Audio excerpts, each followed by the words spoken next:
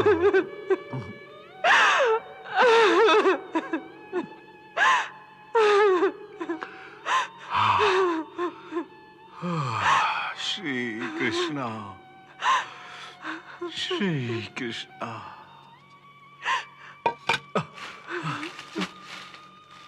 श्री कृष्णा। देखो, केवल पानी पीकर ही संतोष कर लिया। श्री कृष्णा।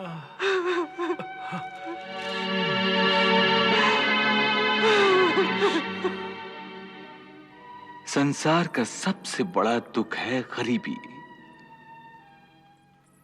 गरीबी वो दुख है जिसकी चोट बड़े से बड़े वीर को घुटने टेकने पर विवश कर देती है।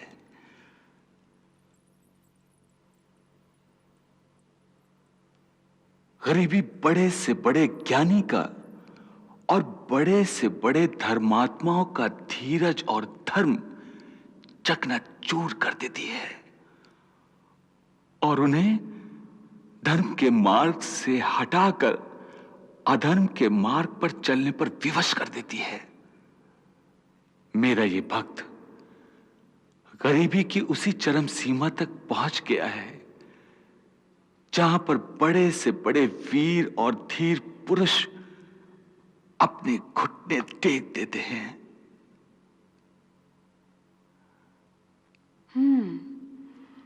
तो गरीबी का रोग है इसे। हाँ, गरीबी।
तो हे त्रिलोकीनाथ, इसमें इतनी चिंता क्यों?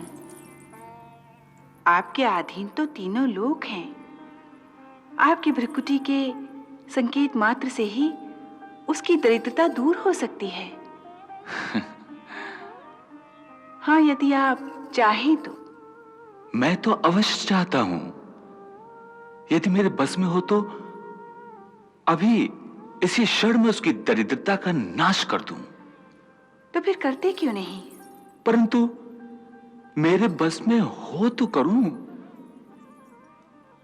आपके बस में नहीं तो फिर किसके बस में है भगवान? उसी के बस में है। मैं ये पहले समझी नहीं। उसकी दरिद्रता दूर करना आपकी बस में भी है, आप चाहते भी हैं, फिर भी। मैं अवश्य चाहता हूं, परंतु मेरे चाहने से क्या होता है? वो भी तो चाहे। तो क्या वो नहीं चाहता कि उसकी दरिद्रता दूर हो? नहीं। इसका अर्थ? देखो रुक्मिणी, सुदामा कोई मामूली आदमी नहीं है। वो एक ब्रह्म ज्ञानी है, सांसारिक विषयों से विरक्त, शांत चित्त, जितेंद्रिया, जिसे योग में स्थित प्रज्ञ कहते हैं। वो एक स्थित प्रज्ञ योगी है। वो जानता है कि ये गरीबी उसके अपने पिछले कर्मों का फल है। इस मृत्युलोक अथवा कर्मलोक का विधान यही है कि प्राणी को अपने पिछले कर्मों का फल भोगना ही पड़ता है। जब तक उसके कर्म फल का हिसाब चुकता नहीं हो जाता, उसे मोक्ष की प्राप्ति नहीं हो सकती। फिर वो कर्म फल चाहे दुख हो चाहे सुख हो।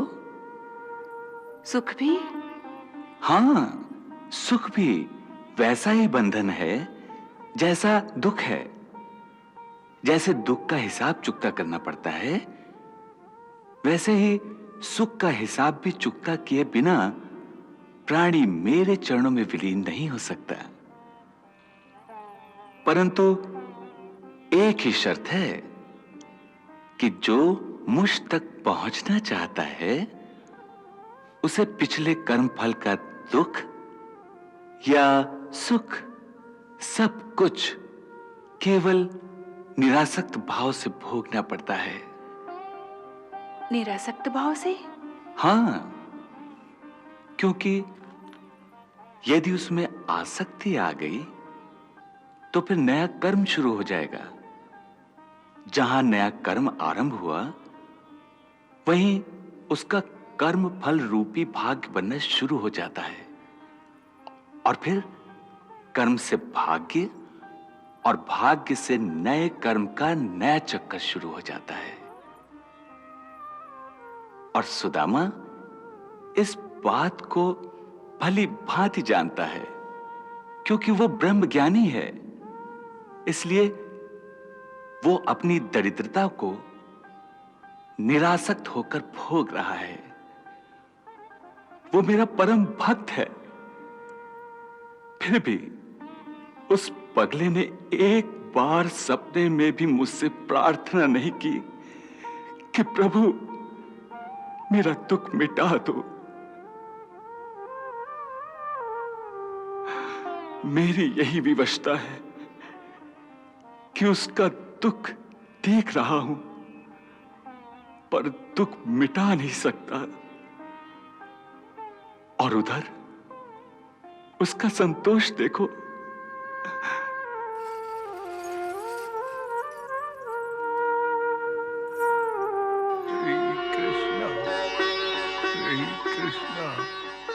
Shri Krishna, Shri Krishna, Shri Krishna, Shri Krishna, Shri Krishna.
2 दिन से भिक्षा बहुत कम मिली है। बच्चों को आधा पेट खाना खिला के पति पत्नी दोनों ने 2 दिनों से कुछ भी नहीं खाया है।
पत्नी भी भूखी सोई है, सो आधा चावल का दाना उसके लिए रख दिया। स्वयं आधा चावल का दाना खाएगा।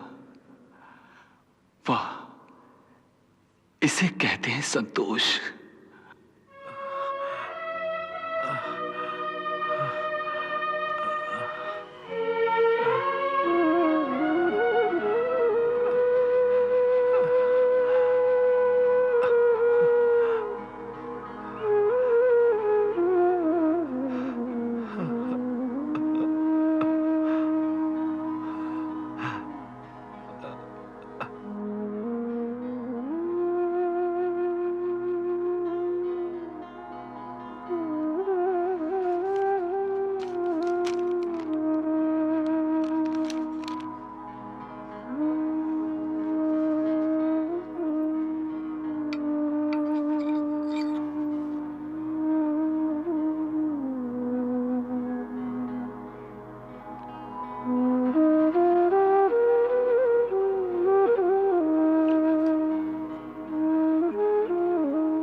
ये क्या?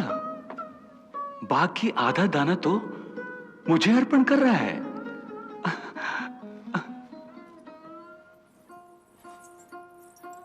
जिनको बाकी चावल का ये दाना अर्पण करने जा रहे हो, भला उनको इसकी क्या कद्र होगी?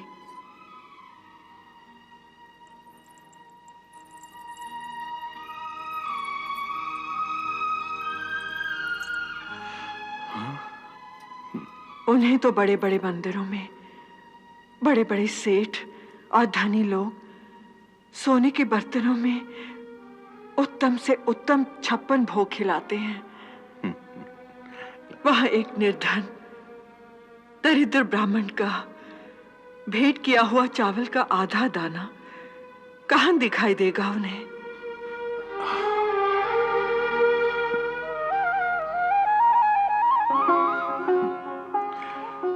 वसुंधरे, प्रभु के समक्ष बड़ी बड़ी वस्तु का अथवा सोने चांदी के बर्तनों का कोई मोल नहीं है।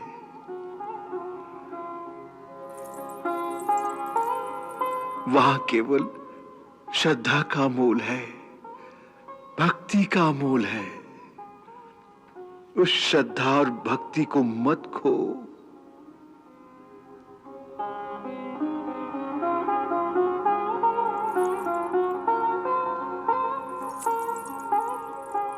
देखो,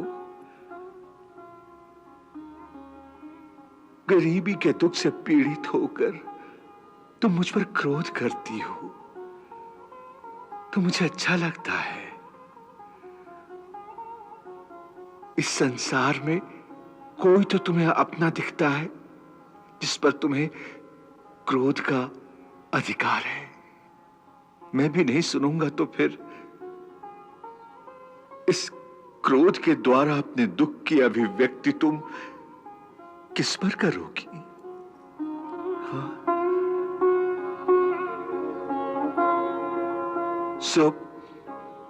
मुझ पर चाहे जितना भी क्रोध कर लो, परंतु अपने अंतर में श्रद्धा और भक्ति का दीपक मत बुझने दो। अपने धर्म का पालन और प्रभु की भक्ति, यही तो वो खजाना है जिसे गरीबी भी नहीं लूट सकती।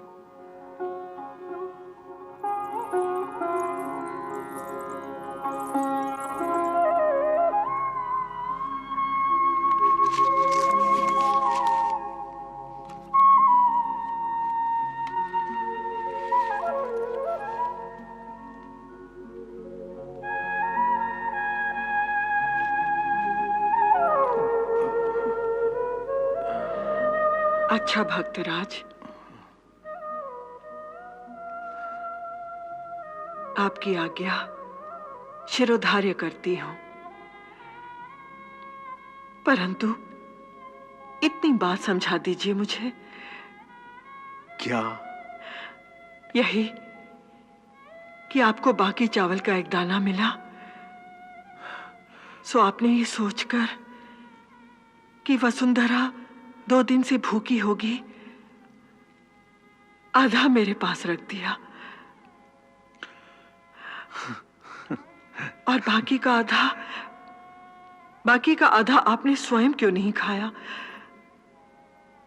अपने उस भगवान को खिलाने क्यों चले गए?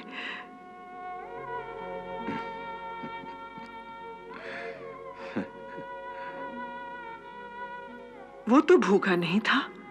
वसुंधरे, गृहस्थ आश्रम का धर्म है कि अपने खाने से पहले एक हिस्सा अपने पशु को खिलाए, जिसकी सेवा करता है, जिससे हमारी गाय है। एक हिस्सा ऐसे अतिथि के लिए रखा जाए जो अचानक हमारे द्वार पर आ जाता है, फिर भोजन करें।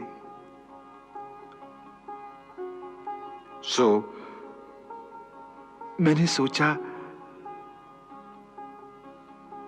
इस आधे चावल में इतने सारे काम तो हो ही नहीं सकते।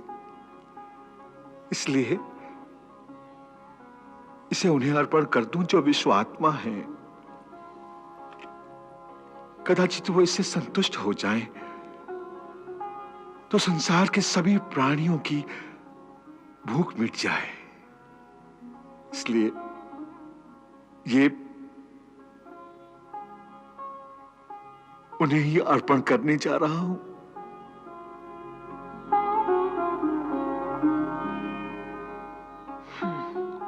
यदि ऐसा ही है तो ये लो, मेरे चावल का आधा दाना भी साथ ही चढ़ा दो। हाँ? क्यों? तुम नहीं खाओगी? नहीं। भूख लगी होगी।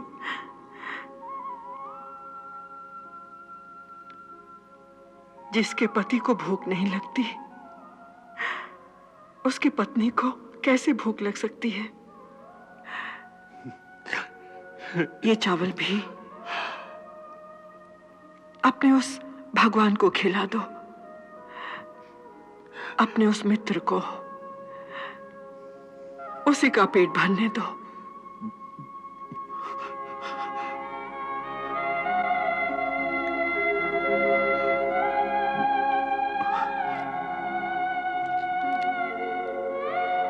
प्रभु को भेंट करना है तो अपना हिस्सा अपने हाथों से अर्पण करो, परंतु श्रद्धा और भक्ति के साथ।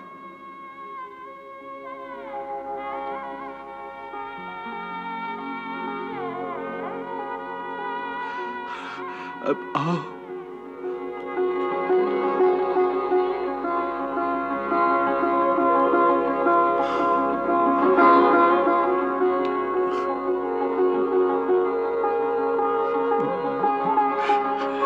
आपकी निश्चल भक्ति में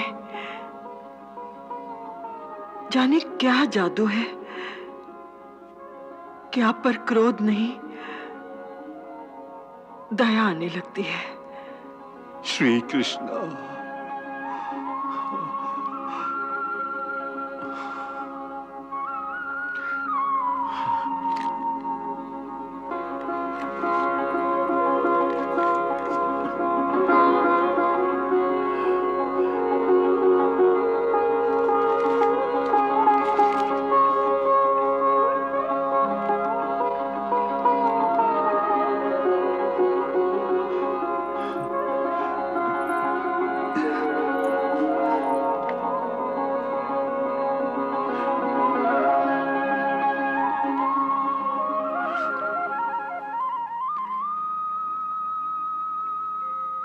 हे सर्वात्मा, हे विश्वात्मा,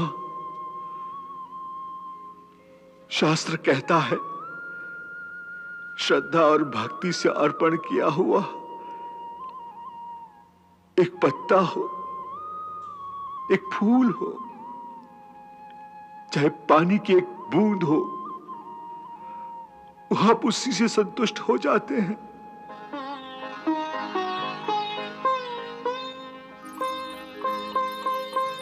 सो हे देव, हम श्रद्धा और भक्ति के साथ ये तुच्छ भेंट आपके उस विश्वात्मा रूप को अर्पण करते हैं। इसे स्वीकार करें ताकि समस्त विश्व के प्राणियों की आत्मा तृप्त हो जाए।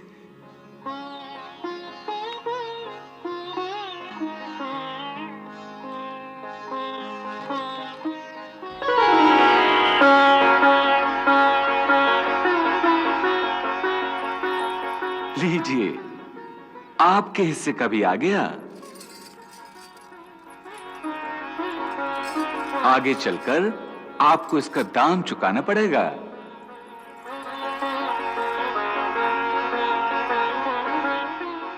अहम विश्वात्मने स्वाहा। इसमें विश्व की समस्त आत्माएं संतुष्ट हों।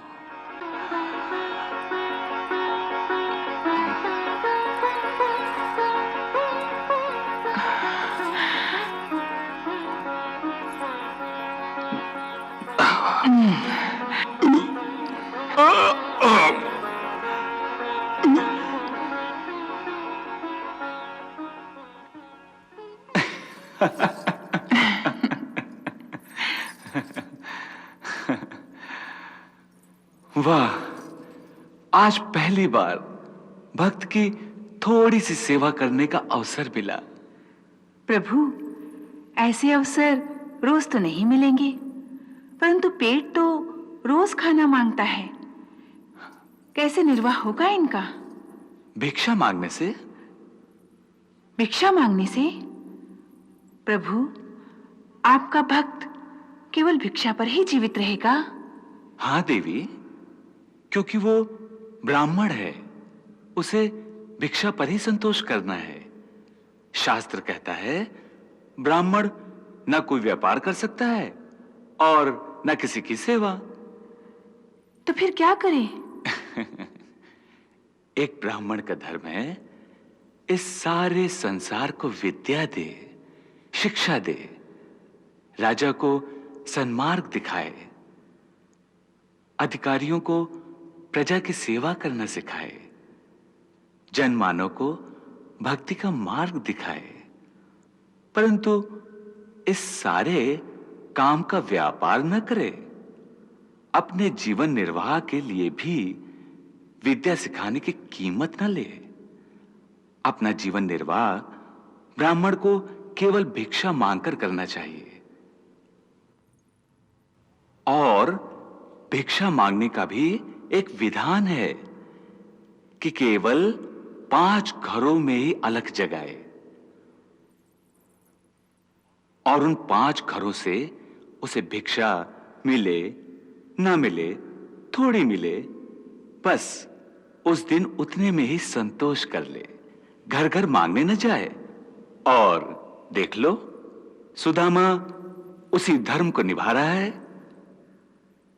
भगवती भिक्षाम दे।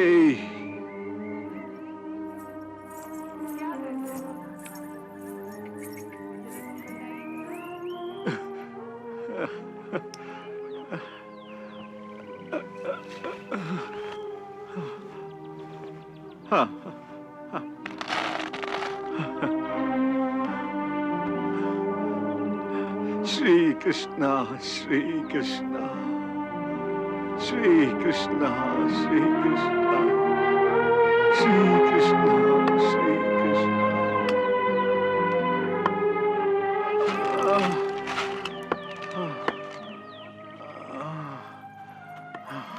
भगवती भिक्षाम दे, भिक्षाम दे भगवती।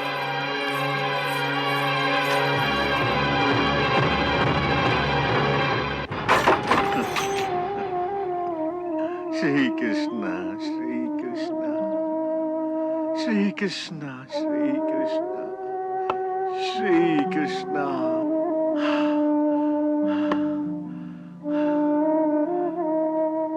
भगवती भिक्षाम दे।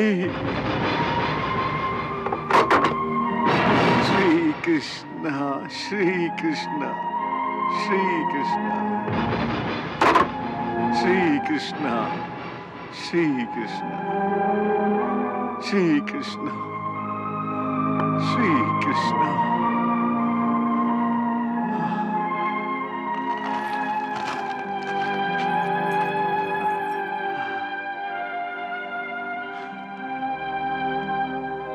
प्रभु, आज के लिए इतना दे दिया, आपकी कृपा है, आपका धन्यवाद।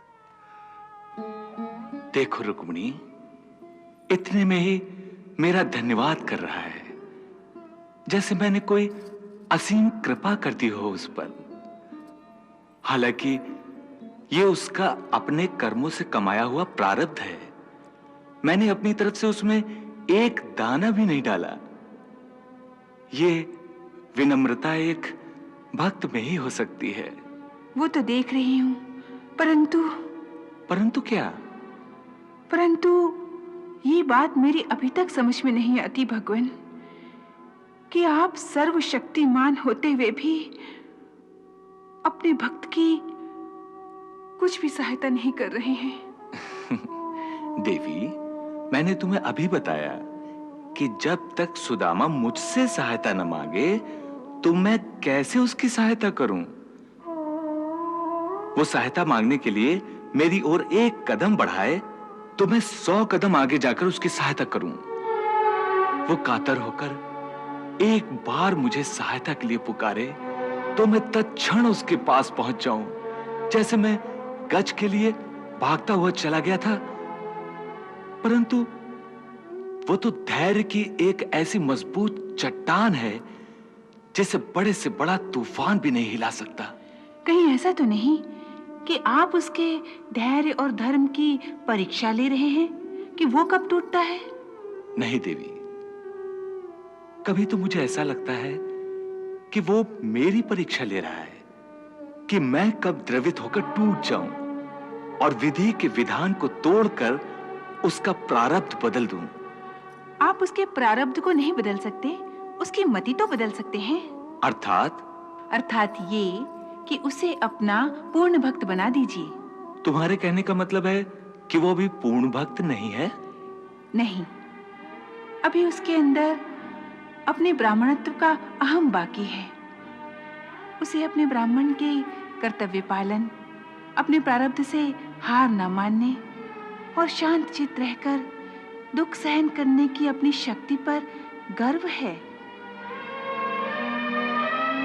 आप उसकी बुद्धि से ज्ञान के ये पर्दे हटा दीजिए, उसे ये समझा दीजिए कि भक्ति में न तो किसी गर्व का स्थान है, न किसी संकोच का और न ही कोई लज्जा का। जैसे दो प्रेमियों के बीच कोई पर्दा, कोई संकोच नहीं रह जाता, ठीक उसी प्रकार भक्त तो भगवान के सामने जब जी चाहे रो सकता है, जब जी चाहे अपना दुख कह सकता है। जैसे बालक अपनी माँ से उंगली पकड़कर कदम कदम पर सहायता मांगता है, ठीक उसी प्रकार भक्त को भी भगवान से कदम कदम पर सहायता मांगनी चाहिए। बस इतनी मति फेर दीजिए, आप दोनों का काम हो जाएगा। वाह देवी, कितना सही रास्ता ढूंढ लिया तुमने। परंतु इस रास्ते में एक बड़ी अड़चन है।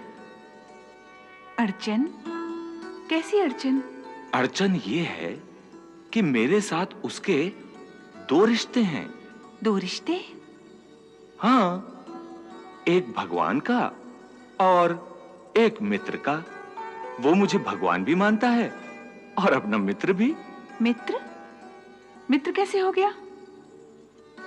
मित्र ऐसे हो गया कि बचपन में मैं, दाऊ भैया और सुदामा एक ही गुरु महामुनि सांदीपनि के आश्रम में इकट्ठे विद्या अध्ययन करते थे।